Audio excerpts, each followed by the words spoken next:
yourself. Ooh, show 'em what you're all about. You're dragged out. Hey, everybody, and welcome to Queening Out. I'm Joseph Shepard. And it's your girl, Miss Laganja Estranja. And each week, we chop up the lovely series of All-Star 7 All Winners Laganja. We are in our final 2 episodes. How are you feeling? You know, I am feeling so excited to review this episode. This was an amazing episode. You know, I like to say that I am one of the queens of talent when it comes to RuPaul's Drag Race. So I was so excited that we finally got a talent show to really see what each of these individuals bring to the stage. Because I think as drag queens, while we may act and promote and do these things that we see on Drag Race, mostly what we're doing is lip syncing and showcasing our talent every single night. So I find this challenge to be one of the most important, if not the most important. Well, let me ask you, if you were on season 6, and let's say that your first episode was an actual talent show and you could show off what you could do, what would your talent have been? Well, I think it would be something similar to what I'm doing on Work the World right now, which is definitely a lip sync using my original music, but also showcasing the different forms of dance that I do. So definitely, you know, incorporating some hip hop, some jazz, and of course, contemporary, because that's my real passion and my true love. So showing people all the different types of dance styles that I can do. So would it be to a Laganja track though? Yeah, I definitely think so. I think I would have a mix that would incorporate a Laganja track, because as I've learned, even though I love my music, a lot of people don't know it. So you still want to have those popular songs that gets the audience hype. But I like to, you know, throw in my song maybe over another popular beat. So they might recognize the beat, but not, you know, recognize the actual lyrics. So that way it's a mix of both. Can I tell you what my favorite song of yours is? Please. I love working out to look at me, look at me, look at me, look at me. That song with, what's his name? Jay Tyler. Oh, it is a moment. And that is such you. a good workout song. Thank you. We just hit over 1 million streams on that song. So I'm very proud of that. Definitely hoping that my other songs will continue to rise up on the charts. And as always, stay tuned for more music. I have another single that I've been sitting on for quite some time, over a year now. So hopefully daily basis will be dropping very soon with a music video. Yeah, and I also saw you in Alaska performing at the Outfest, right? That's right. I literally left the tour, flew home for a day, performed at Outfest for the premiere of our new movie, God Save the Queens, which I'd never seen before and finally got to see, which I got to just say, it's really great. I'm not just saying that because I'm in it, but it's a really great movie. And so we opened up the festival by performing our song, Give Me All Your Money. And we raised money for a charity that's very near and dear to my heart, which is known as the Trans Latina Coalition in Los Angeles, helping my trans brothers and sisters and my, of course, gender non-conforming folk in the greater Los Angeles area, with an emphasis on Latinas, but still open to all. So it's a beautiful organization, Alaska, and I raised several $100s. So it was a meaningful moment, and it was also a lot of fun. And you did good. So at the end of the day, you fucking killed it. Thank you. Speaking of money and charities, that's what the girls are doing this week. They have their talent show. They're going to be whoever gets in the top 2. The winner of the top 2 will get $30,000 to their charity that they chose.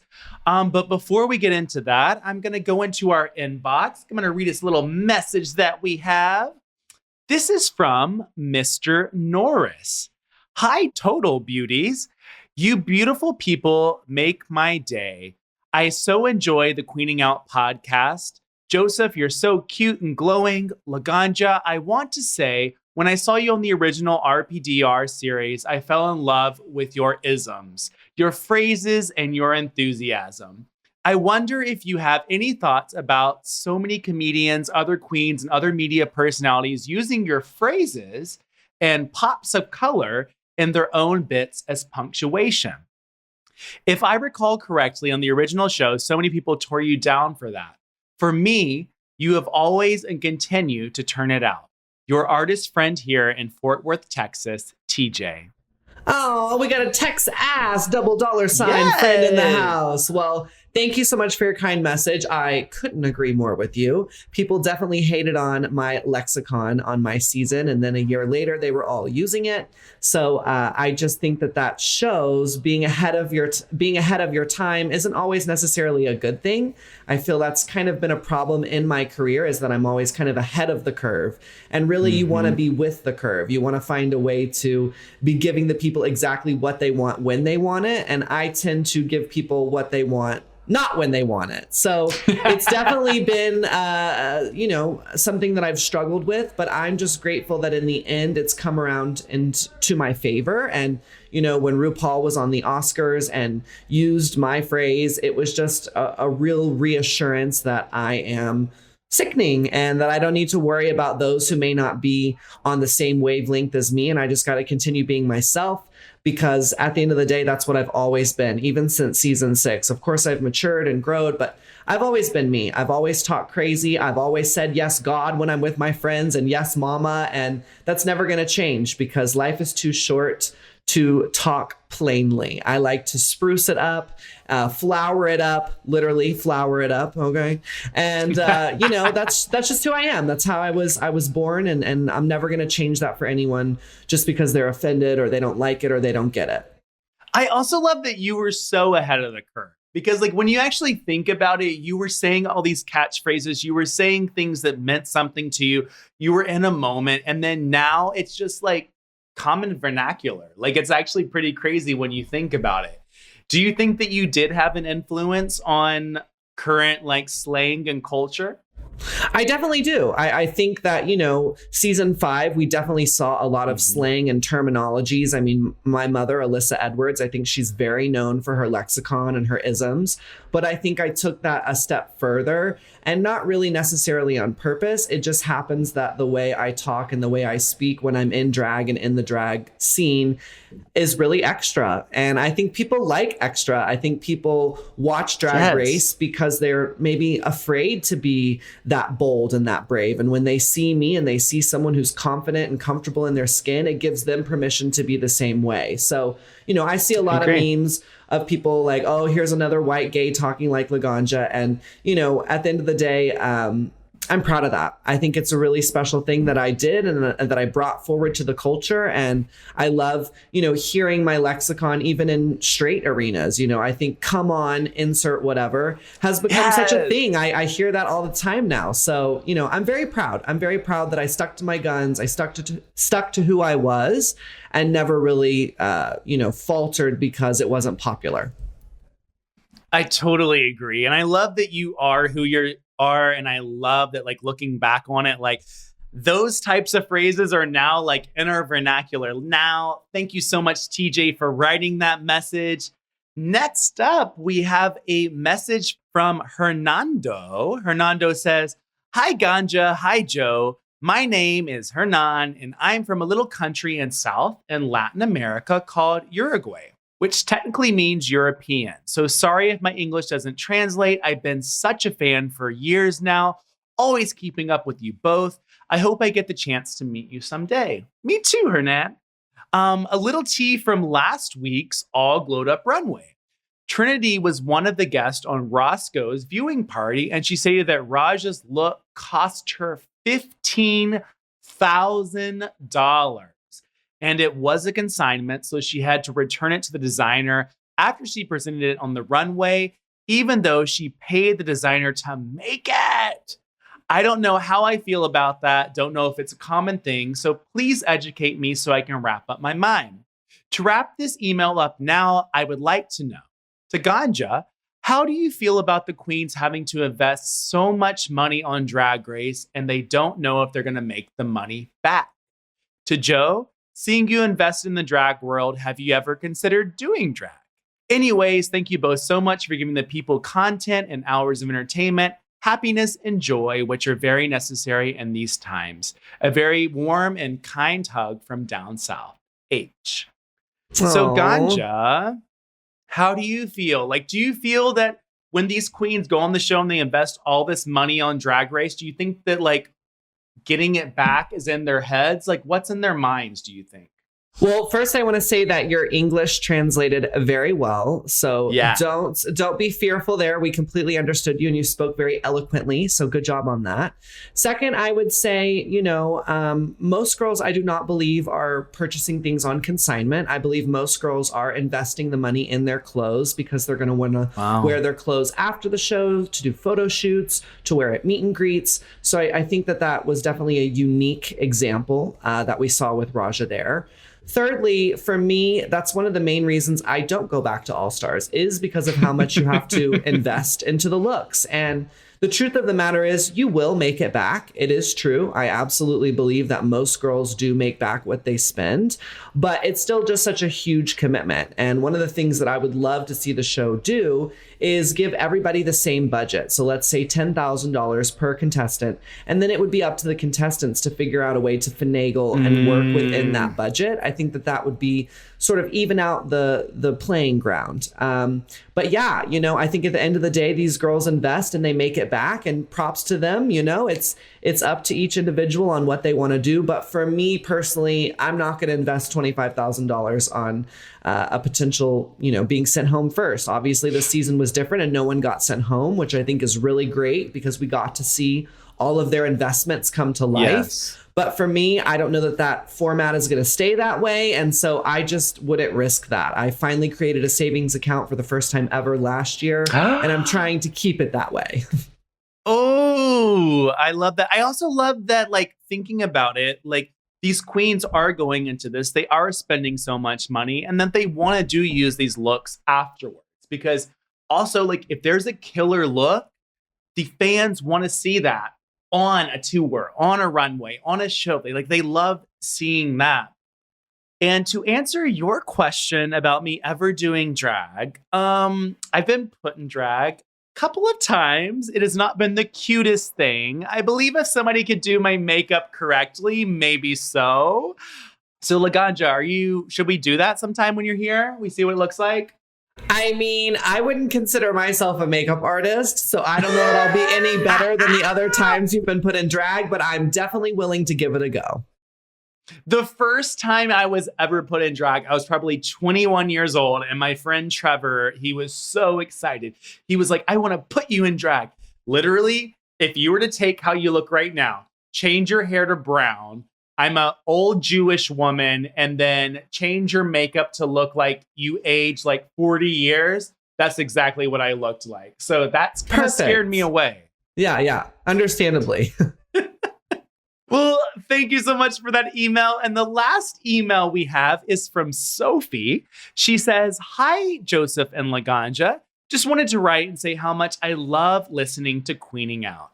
I'm an ICU nurse, and listening to podcasts on my way home from work helps me de-stress, and Queening Out days are my favorite. Laganja, I love watching your YouTube videos and seeing you out there living your truth. Please come to Australia and perform. We would love it. I struggle with depression, anxiety, and OCD, so relaxation is really difficult for me, and I don't feel like I have many close friends. My question is, how do you both deal with stress, and what are your favorite self-care strategies? Unfortunately, weed isn't legal here. Keep up the amazing work, Sophie. Well, thank you so much, Sophie, for writing in. I was actually supposed to come to Australia in August, but unfortunately it fell through. So I will have to catch you another time. For me, the way that I cope with my anxiety and depression is definitely hot yoga. I know I've mentioned that before on the show, but I just want to keep stressing that that's a really great way to kind of take your mind outside of your body because it is so hot in the room. And it also is, physically releasing endorphins. So I believe in hot yoga. I believe in going on hikes in nature. I believe in Netflix and chill. I believe in under eye patches. I believe in a good skincare routine. I believe in smoking cannabis, which, as you said, you obviously can't get there. But there's many different ways that I think as humans we can counterbalance our natural tendencies to feel anxiety. And so I think it's different for every person. Even for me, listening to somebody like India Ari. She's an incredible artist. She has an album called Medication. That's a beautiful, beautiful album that I like to listen to when I'm stressed out. There's one song called Chicken Soup for the Soul. I highly suggest it. I also highly suggest a bowl of chicken noodle soup. I think that really helps me calm down. So lots of ways to really combat, like I said, those natural tendencies to have fear. Yeah, I will agree with you 100%, Laganja. I actually just started up. This was my second week of yoga. It wasn't hot yoga, but we've been doing the yoga, and then we'll eventually get to the hot. We'll get there. But I will say that after the second week, every single time I have left my yoga class, which has literally just been finding something on my phone and just literally putting it over here in this corner and doing a yoga class with somebody on my phone, actual instructors, finding things. It is so easy, I will say, to be able to find actual little classes, little things that you can do, 15 minutes, 30 minutes, just go on YouTube, type it in. These things don't cost money, and literally just get into your own zen. I used to hate yoga. I used to hate meditation. The thought of actually just putting myself in one environment and not thinking scared me. But after doing it these 2 weeks, I have never been more sound in my mind, never been more sound in who I am as a human being. And I look forward to doing it the next day. And when you can actually get on that little wavelength, like, it means so much. So I will say 100% that yoga has helped me with this depression and anxiety. I will also say, like you said, you don't have close friends and that weed isn't a comfort factor. Find something that you do love, whether it be painting, whether it be walking outside on the treadmill, whatever it is. Like, find one little thing you like and then make it so much better. Because at the end of the day, we all are striving. We all are trying to be our best individual selves. And the only way to do that is to be able to tap into the things that we like and love. So that's what I will say for you. I will also say writing things down, getting a little journal, getting a little book, even if it's just like, today I felt like shit. And then the next day is, today I felt great. Just so you have this in a little like actual book. So then that way you can look back on it. You know what? I ate fucking 7 chicken tenders this day and I felt like shit. Maybe that's the reason why you felt like shit. Like, actually look into how you were feeling. And I will say that that's what's honestly been helping me. I have like a little journal right here that I write in every day. Like, those things are extremely helpful. Now, I just want to know, though, who eats chicken tenders and feels like shit? That's my good food. Not that's me, because I feel great every time I eat them. Me too, baby. Popeyes for the win. Oh, Popeyes for the win. Spicy or mild? Spicy. Spicy all the way. Do you have a favorite sauce? I like their blackened ranch. Ooh, yes. That and the Mardi Gras mustard. Literally. Oh, yeah. Amazing. See, Laganja, now you got me wanting fucking Popeyes tonight. I know, I want it too. I'm like, can I Grubhub it over here? Yeah, right? Well, we are going to take a break and we are going to get into all of those beautiful talent show performances right back on Queening Out.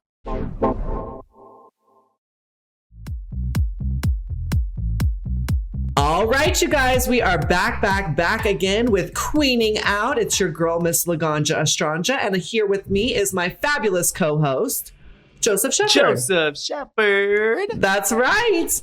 Laganja, I would love to know, we're in the last 2 episodes of All Stars 7. RuPaul comes out and he says, you know what, girls? This last challenge is worth 3 legendary legend stars. Now, if you were actually in the competition, do you think that you would feel that this was fair or unfair? I mean, did it seem highly produced and it was like an obvious chance for Shea Coulee to win and like get up on the top? It did. But I think at the end of the day, yeah, all's fair in RuPaul's Drag Race, baby. There are no rules. There are no rhymes or reasons. And you just got to go with it. And honestly, if it was me and I knew it was a talent show, I'd be like, well, I'm totally in the top then because I'm definitely winning this challenge. I also love, I was watching Bob and Vanjie on, I guess, Purse First.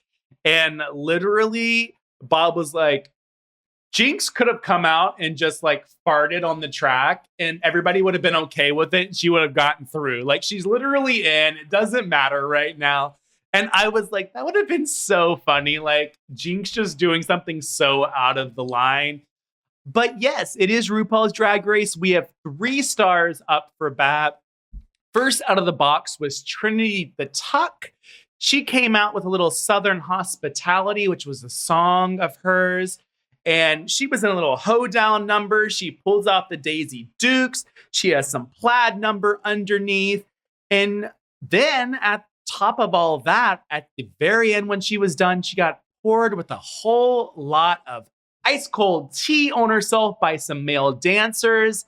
How did you feel about this number, Laganja?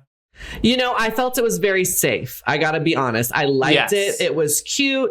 But it did feel safe to me. It wasn't necessarily the most memorable. I really felt like the gag at the end with getting wet should have been in the middle. And then it should have gone into like a hype mix. And she should have whipped her hair around and been all wet. And like, I thought it was just kind of like a weird way to end the number. Because usually when we see girls douse themselves with water, it's like so that it can be like even more and they can take it to the next level. And I felt like it was just kind of like a gag at the end, and it was like, okay, now I'm wet and I can't do anything, you know? So that was a little disappointing. But I did like the song. I thought the song was really cute and catchy. I loved the whole theme, the whole vibe. But overall, it felt pretty safe to me.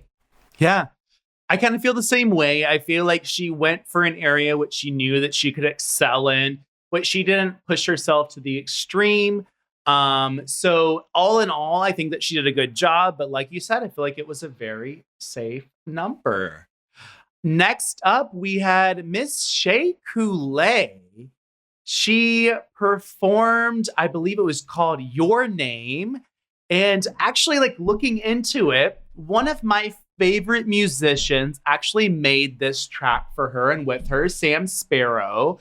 Don't know if you guys know who that is, but he had this song back years ago called Black and Gold. He has a beautiful 80s and 90s album that came out a few years ago. Literally, he killed this track. She killed this. But I guess that my question during this whole show was who was singing live and who was not singing live? Because even if a girl were to have a microphone or a headset or whatever it was, it felt to me like there were some tracks that were heavily auto-tuned or heavily like reverbed. And there were some tracks that were, you could hear people's breaths.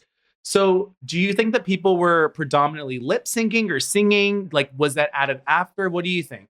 Yeah, I think the only 2 that actually sang live were Jinkx and Monet. I definitely think this was what we call canned. It was canned music. Yes. I really love the song. I love Shea as a musical artist. And as someone who doesn't like to sing live myself, I don't think there's anything wrong with that. You know, Britney Spears never really sang live for her whole career. So true. I think, you know, lip syncing to your own track that's been perfectly auto-tuned is totally acceptable. But I do believe that because she didn't sing live, to me, this didn't come off as the top 2. I'm just going to be honest. You know, I really loved it. I thought she looked amazing. Will I play the song in my car? 100%. Did she nail the choreography? Yes. Was it the hardest choreography of the night? 100%. But I just felt when looking in the lineup, it wasn't my top 2. I'm just going to be honest. Now, I'm grateful that she was in the top 2 because I really did see her in the final 4.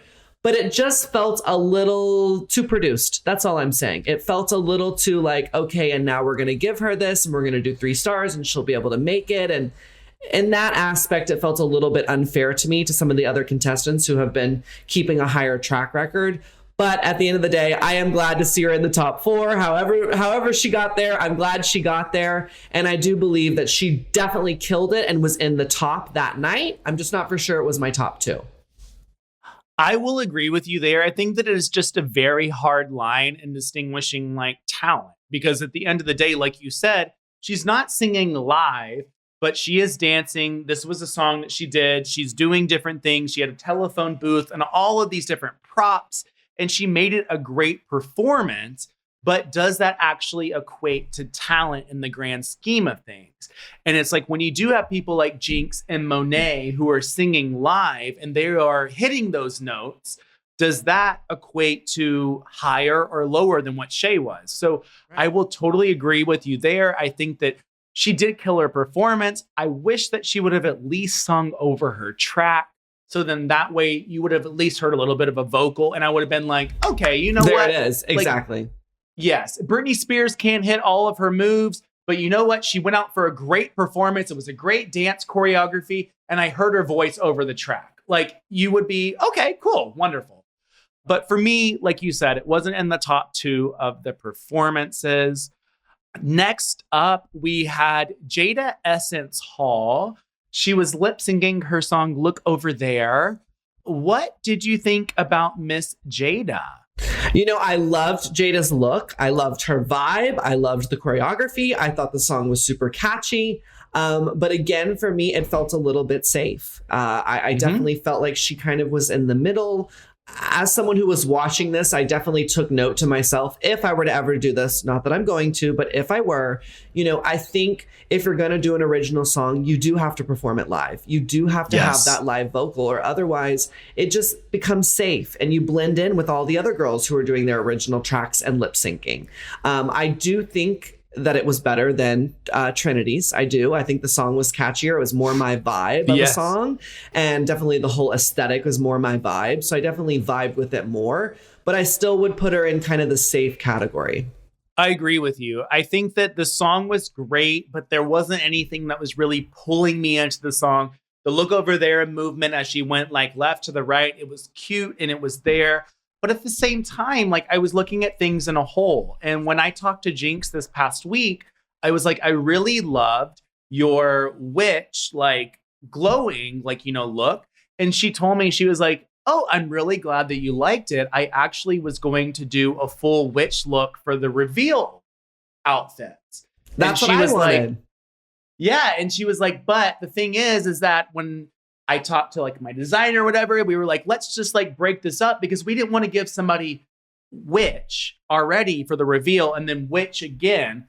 And Jada for her TikTok challenge, she did the Look Over There and then she did the Look Over There again. So like, I do think that there's a bit of like being repetitive in itself. And it's like, what is different or what is not different? I think that she killed it though in her dance moves, the choreography, everything that she had. I really do wish that she would have sang live. But like you said, it's middle of the pack. You're not actually standing out. So I will agree with everything that you said. Definitely. I hear you. You know, it's good to be on brand. It's good to have catchphrases, but it's also good to provide variety. So if you've hit something on the head already, maybe you want to switch it up. Exactly. Next up, we had the UK singer, Miss The Vivian. She sang Bitch on Heels. It was apparently written by Diane Warnick. I was like, what is going on? How did she get this done? I thought that it was a really good song. Just like we've said before, I just really wish she would have sung live. Totally. I mean, for me, I got to admit, I think this was probably my favorite of the original songs from the girls. Yes. Obviously, now knowing who it's written by, I'm like, well, that makes sense. She's a hit writer. I thought it was really fleshed out. I thought she looked really amazing. I loved her choreography. It definitely was in the top of the safe girls for me. It was safe, but it was in the top of the safe girls for me. I agree. I think that she did a very good job. The song was very catchy. She did a great job with her backup dancers, but like you just said, like it was very safe. And there it is. There it is. Well, next up we had Jinkx Monsoon, and she ended up singing live. It was more of like a vocal ballad, and she put her all into that. I actually heard her voice, so I was very happy with hearing that. And then in the end, she ended up deep throating the microphone. How did you feel, Laganja? This is the other person that I definitely would have placed in the top 2. I just thought she was phenomenal. Yeah. I thought this was a real showcase of her talent. She looked incredible. That dress was so beautiful, so well tailored to her body. And then, you know, she just has such an incredible stage presence and her vocals matched that. So for me, this was definitely in the top. I agree with you 100%. I think that singing live and being able to hold your own without any backup track. She literally was just going straight at it.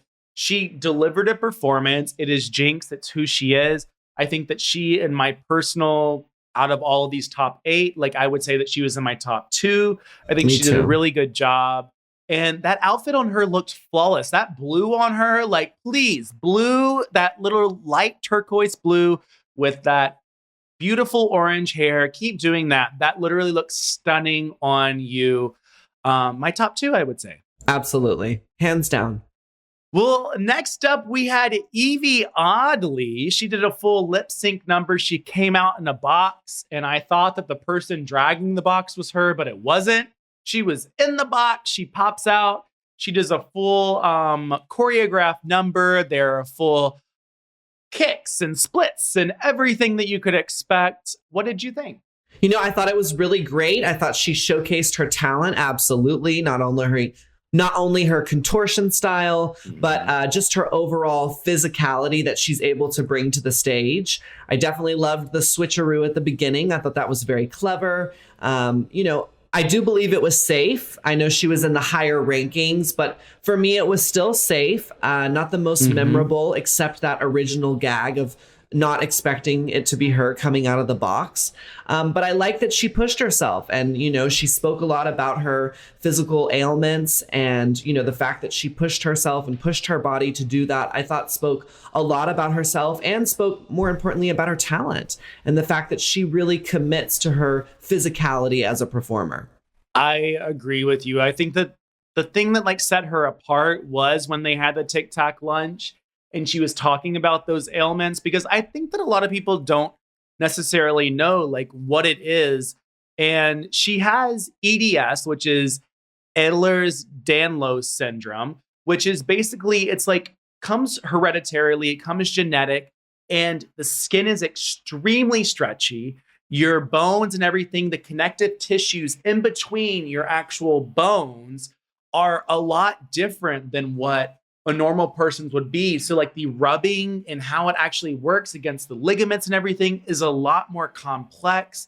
You are overly flexible, but you do have a lot of pain and a lot of things that you will not be able to keep doing this forever. While you may be extremely flexible in this moment when you're in 20s, you're not going to be extremely flexible when you're in your 40s or 50s. And I think that seeing her the Tic Tac lunch and her kind of break down a little bit, it really did it did struck me. And I feel she did a great job at what she did. The dance was great. Everything was there. But once again, I don't know what it is. Maybe it's just me just wanting a live vocal or a live performance. And, I always think too, I'm singers these days, they will gladly go back in the studio, record a live track, and then that will be played at their concert or tour. Beyonce is not singing live 80% of the time. It's a track that she recorded in a tour, in the studio where it sounds live. So I wish that some of the girls would have done this, but at the end of the day, what can you do? She killed it lip syncing. She killed it in her dance moves. I give it up for Evie, but like you said, middle of the pack. Yeah, for sure. Next up, we had Raja. She did some little Bali and Indonesian dancing.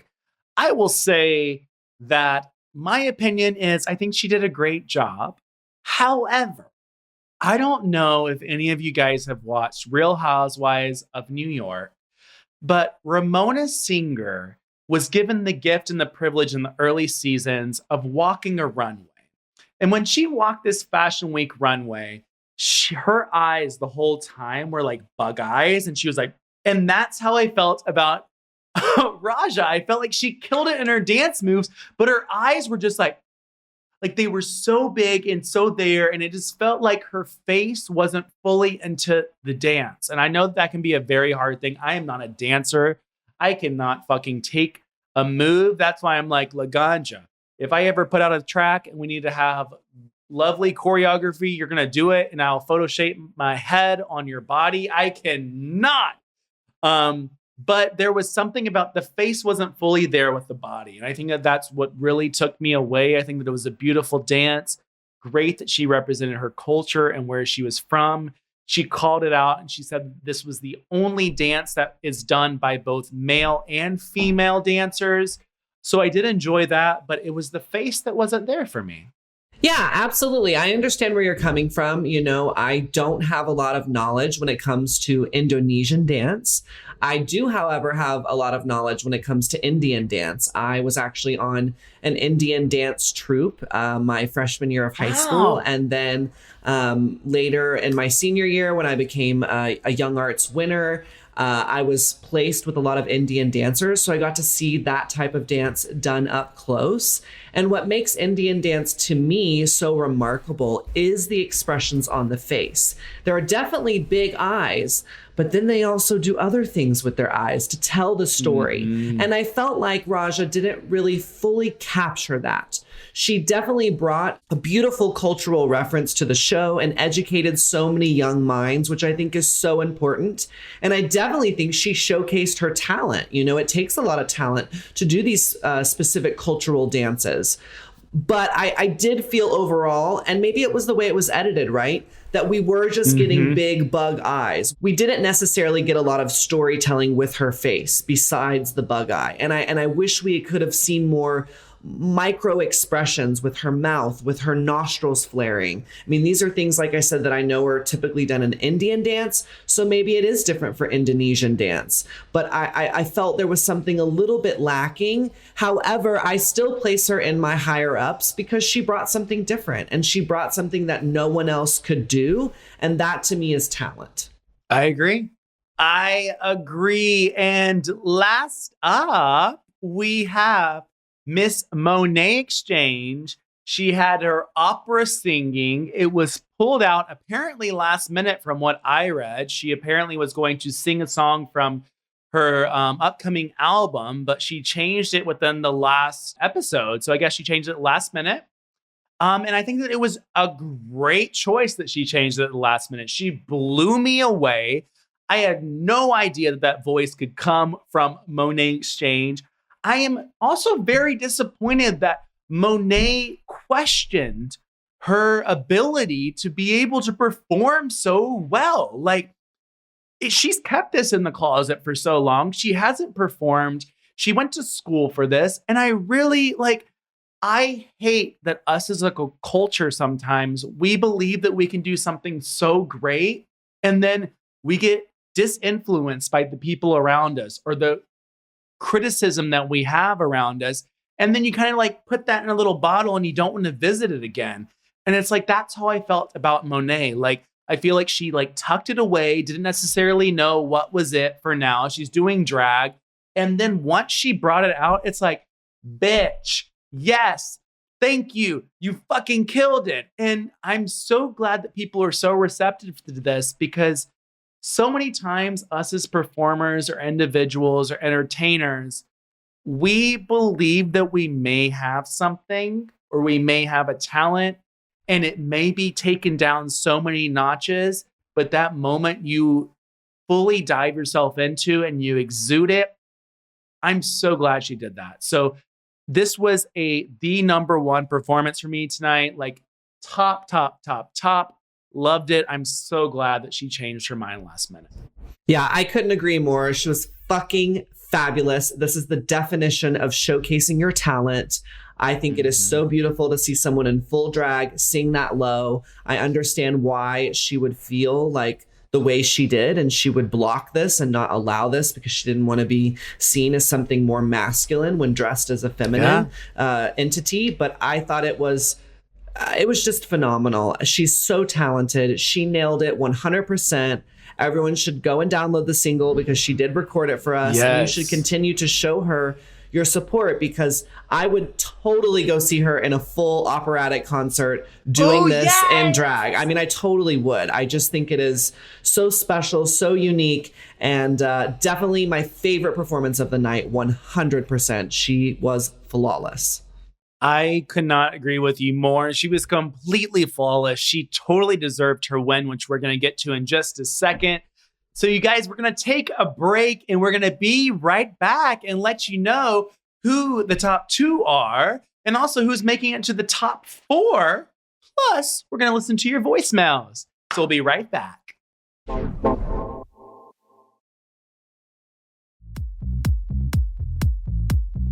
All right, you guys, we are back again with Queening Out. It's your girl, Miss Laganja. You know I've got Joseph over here, and we are reviewing RuPaul's Drag Race All Stars 7. And it is time to get down to our top 2. Now, the judges decide that it is Monet Exchange, which we obviously agreed with, and Shea Coulee, which after hearing your opinions, Joseph, I think we both felt a little bit like, interesting. Yeah.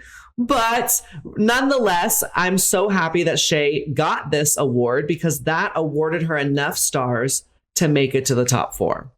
Exactly. Monet and Shea both earned 3 stars. So they are joining Jinkx in the top 4. And then RuPaul says, well, girls, there's a tie between Trinity and Jada. They both have 3 stars each. Monet, since you now have the most stars for winning this challenge, who are you going to bring with you to the top 4? And Monet says, Trinity. Do you agree? You know, I feel like I do, because if I was in Monet's place, she and Trinity had an alliance the whole show, and it would have been so shady of her at the last minute to not give it to her. I mean, I really wanted to see Jada in the top. You know, I've been touring with her on Work the World, and it wasn't until last night when she was on the stage telling the people that she didn't make it in the top that it really clicked to me that she didn't make it in the top, because in my mind, she definitely deserved to be in the top 4. But I do think Monet did what was right, which was give it to her sister, give it to the person she's tied with. And, you know, hopefully this will give him a fair chance to really duel it out and see who is the Queen of Queens. I will say, if I was Jada Essence Hall, I would be so fucking furious, because I would feel like, you know what? I won 3 challenges or 2, and you got to start for free. But I have 3 stars. I was the first one who thought they were in the final 4. I get here, and then these girls end up winning 3 stars each. So then they clearly surpassed me. Trinity clearly deserved it. But at the same time, I just saw Jada in the final 4. And to be able to see that look of dismay and displeasure in her face really reminded me of Shangela in All Stars 3, when she was fully out there ready to give the lip sync performance of her life. And then it ended up being nobody voted for her. And it was just so sad. And I was like, oh, Jada. But we did get our final 4. We end up having Shea Coulee, Monet Exchange, Jinkx Monsoon, and Trinity the top. But that's not it. RuPaul says the other 4 girls, the Vivienne, Jada Essence Hall, Raja, and Evie Oddly, get to also lip sync it out for the potential of $49,000 plus Michelle's $1,000 for $50,000. How did you feel about this little sudden change? You know, I thought it was great. I was so happy that the other girls were given yet another opportunity to redeem themselves. You know, I think that's what's been so great about this season is that we didn't see people go home. They've been given chance after chance. And after all, there are winners. So I think they really deserve this. So I'm excited that we're going to get 2 lip sync battle royales. And I can't wait to see who's going to win each one. Oh, I cannot wait to see how it's going to play out, what songs are going to come up. This was a extremely great season. I really hope that they keep doing the whole format with people not going home for the All-Stars franchises at least, because I do like seeing these girls be like, you know what? They're down one week, but the next week there's a different challenge and they fucking kill it.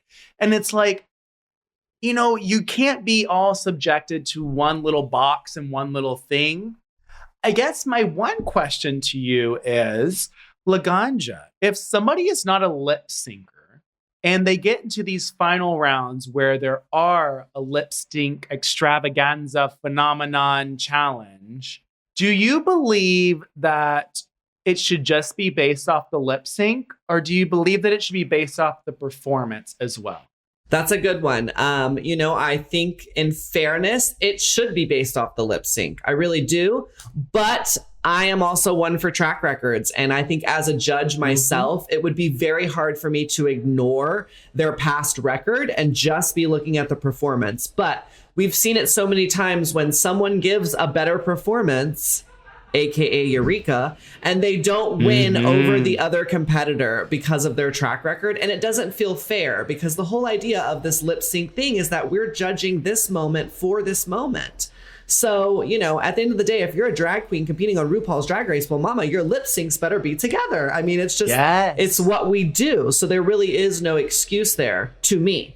And if you aren't a great lip syncer, then come up with a gag. I mean, look at what, you know, Sasha Velour did with the rose petals. And I'm not saying she's not a great lip syncer. She is. But she knew in competition with Shay, who was going to pull out all these dance moves, she had to have a gag of her own. And so that's all I'm saying is there are creative ways to be a lip syncer, even if that's not necessarily your format of expertise. Being a dancer, being a twister, being a twirler, being a stunt and a showgirl. You know, there's still a way for you to win this lip sync. So, yeah, for me, I think if you're going to be fair, we're going to judge off this moment and this moment only. But again, I could understand why the judges would want to look at track record, because it's hard not to after you've sat there for week after week, just like we have doing this podcast, you know? It's why we wanted Jada in the top.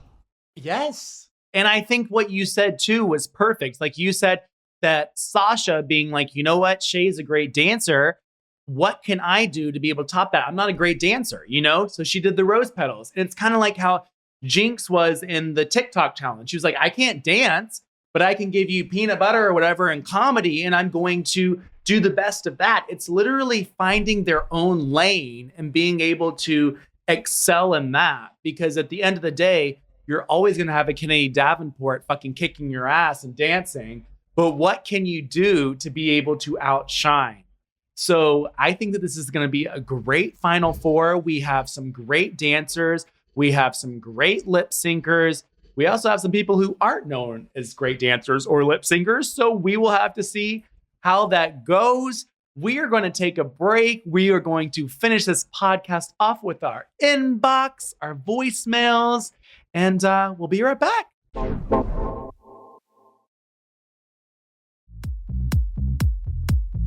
All right, you guys, we are back one last time for Queening Out.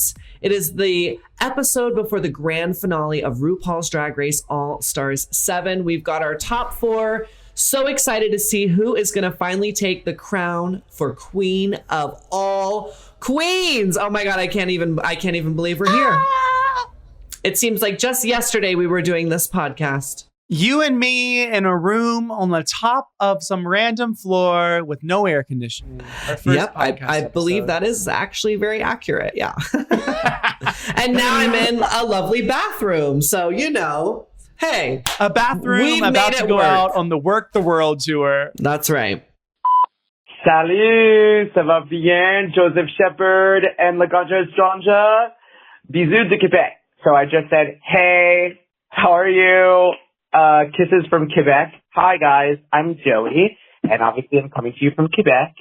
I've been really wanting to talk about this subject with fellow queer people from, you know, all over the spectrum. So, I'm a queer of a certain age, but you see, I just thought myself, because typically I would identify myself as going, trigger warning, I am a faggot of a certain age. I'm 34, and I was bullied from grade 7 all the way to college even. And I went to musical theater college and there was still homophobia. So I was called the word faggot all the time. Yet as an adult now with all my queer friends and my 2 best friends who are drag queens and all that stuff, we call ourselves this word. We laugh about it. We joke about it. It gives us power and, you know, it makes us claim a word that used to hurt us and destroy us inside. And it's something that we can use together and know that it's who we are and we're proud of it. Yet I get a lot of pushback from the younger, I guess, Gen Z, whatever, And it really sucks that, like, I have to explain myself to younger queer people going, why are you using that word? You shouldn't use that word. And I'm like, whoa. Don't fucking tell me, a 34-year-old who came out in 2003 when, you know, I walked with the fire at 14 years old in South Florida. You know what I mean? So it's just like, what the fuck? This word is powerful and we've reclaimed it. Like Willem, Alaska, tons of other drag queens that are very popular in the public eye use this word. So is there any way that you would talk to the younger queers out there to be like, maybe don't police us older faggots? Like, I don't know what to say. I'm sorry that was a whole word jumble, but I love you both. Laganja, you are so inspiring. I adore you. I'm so glad you're getting your flowers. And Joseph, I wish you the best on your journey. And I hope you both will come to Montreal and, you know, enjoy Quebec. We have some really hot people here in French Canada. Anyway, I adore you both. Have a wonderful day, night, whenever you're hearing this. Anyway, bye. Aw, thank you so much. All right, Laganja, they want to know about the F word, the faggot. So how would you explain this to the younger generation? And if this is, do you believe it's correct? Do you believe that people should or should not be saying this? Like, what do you think? I mean, honestly, I would say don't waste your breath. You know, the younger generation, they are all for policing everybody. And look, I think accountability is super important. Absolutely. But I think, you know, even I got policed on my language on RuPaul's Drag Race season 6. So, you know, this is something I'm very familiar with. I too love the F word. I too love the T word. And I have my friends where I know I can say it and it's not going to be offensive. And so I do. But in public, like on this podcast or in other situations where I know there's a mixed audience, I just choose not to use it because I know that it is hurting someone when I do, even though it's not intentional. And I too feel that I've reclaimed the word and that it's a powerful word for me.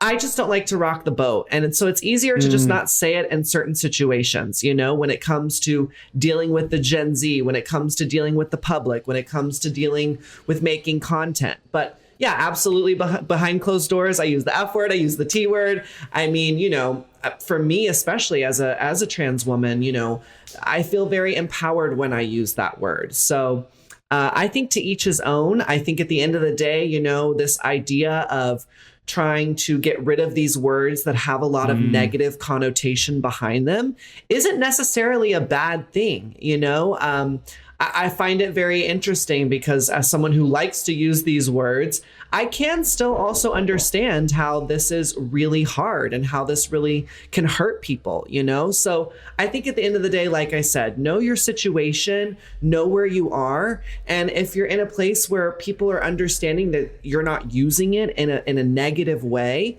then do it. But if you're in a situation where you don't know the room, I would say just don't use it because it's not worth it, right? It's not worth it to use it if it's actually going to hurt someone. Even though you're not intentionally trying to, it's not worth it to me. So I like to know the room, know the crowd, and, you know, go from there. I couldn't agree with you more. You said know the room and know the crowd. And I believe too, like if you were in a public space, even if you are with your gay friends and you say, you know what, you fucking faggot, or however you want to say it, and you are joking, if there's straight people around, this is where I think. And if they hear it and they're like, oh, those gay people said it's okay, so I'm going to use it. And then if they were to use that against a gay person, it's not going to be okay. So it kind of comes into a place of like, what is the comfortability and how do you feel as an individual? Yeah, we can say these words. We can feel this way. I love, like you said, like taking a word that was so derogatory against us for so many years and making it into something where we can joke and have fun. But as always, I'm like, bring it back home. Like, if you don't want people saying it to you that are straight, that, you know, they can use it as a derogatory term, then don't say it in those places. Don't say it in those public places. If you're with your friends, you're with whatever, and you want to be able to enjoy it, I think so do it. The younger generation is very policey. They do want to be able to tell us, you know, this is what you should and what you shouldn't do. But the one thing that I will say about the younger generation is that learn where the older generation comes from. Because there is a reason why they do these things. They've been through a lot of stuff. We are so privileged, I will even say myself, being able to be 31 years old and being able to be living the life that I'm living. It's all thanks to the older generation. So don't police them fully. Maybe have a conversation with them, because at the end of the day, the older generation may be able to teach you something you never knew, and vice versa. The younger generation may be able to teach something that you don't know. So I think it's just always about just being communicative. We're all in this fucking, LGBTQIA plus community together. So just being able to join forces is everything. So yeah. Absolutely. All right. So that is all we have for Queening Out this week. Miss Laganja Estranja is about to perform on the stage. Are you ready? I am ready. And make sure you guys are following us on all of our social media. I'm at Laganja Estranja and Joseph is at Joseph A. Shepherd. And we will see you next week for the final episode. I can't believe it. The final episode of Queening Out. And don't forget, if you want us to continue this podcast, leave us some comments and let us know. Let us know. I'm Joseph Shepherd. It's Laganja Estranja. Until next time, bye guys. Bye. Expose yourself.